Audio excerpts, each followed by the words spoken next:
Danny, yet again another top place team has come here, and you've come away with 3 points. You must be delighted with that. Yeah, really happy with the result. Obviously, it's funny because I didn't think today that we was at our best, but we dug in now, stuck it out as a team, and I thought in the end, yeah, we deserved what we got.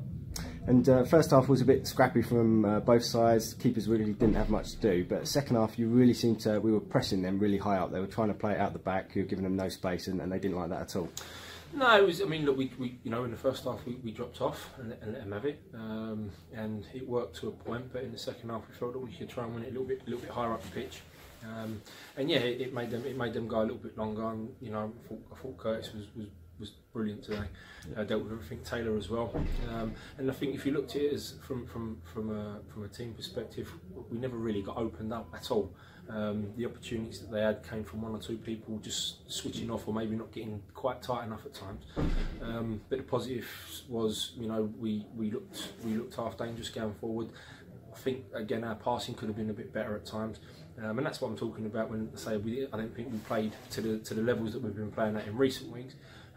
But that's, you know, that's a good thing that we've not played at our best, but we've still managed to get a result. So yeah, we're obviously really pleased, and now we've got to move on. We said a few weeks ago that this was going to be a tough run of games. The last 3 games we've played the top 3 teams in the league, scored 7 goals and got 6 points out of it. I mean, you can't have imagined that we'd have done that. Well, no, I think, you know, people can't imagine it, but I can, because I know what we're capable of doing when we're right. And even if you looked at the Dorking game last week, you know, we should have got something from that. I think the difference is that we didn't quite manage the game well enough in the last 10 minutes, and you know, we've ended up getting beat. So yeah, you're right. We played the top 3 teams.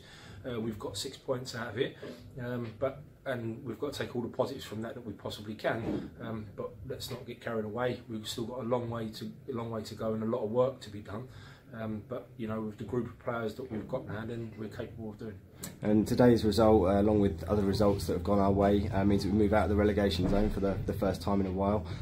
Does that sort of affect you at all, even on a sort of boosting morale level? Well, obviously it does, but that's what I mean by, you know, we've got to take the positives from it. We've got to enjoy it, but we've got to move forward. We can't dwell on what we've done.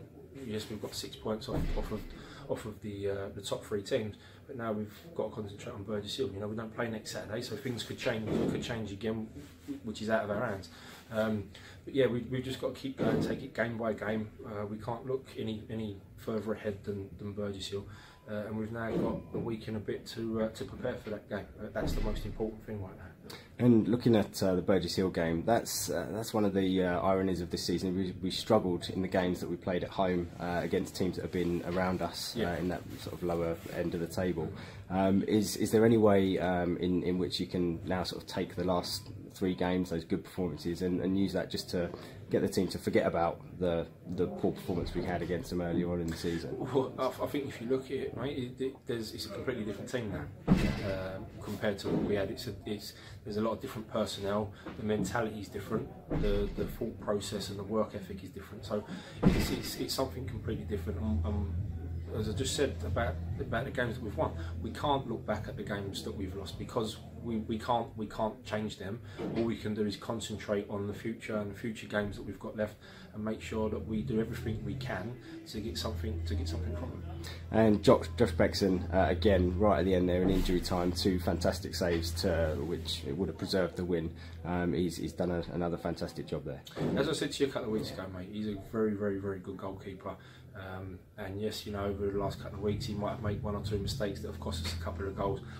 But today, you're right, towards the end there, he's pulled off 2 fantastic saves that's got us the win. So, yeah, you know, that's what being a group is all about. You know, there's games when players will make mistakes, and there's games when players will cost you goals, etc.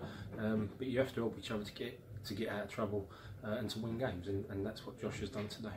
And just finally, a quick word on Paul Rogers. He had to come off relatively early with an injury. Any idea on that at all? Well, he's twisted his ankle. Ankles, you can never say how serious they are.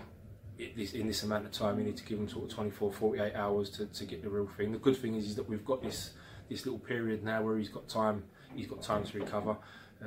So yeah, we'll make an assessment in the next 48 hours, and hopefully also, you know, Emil, who's got a hip problem, who was out today, and Matt Foy, who's got a dead leg. Hopefully, you know, they've got a rest period now to be ready for when we go to Burgess Hill as well.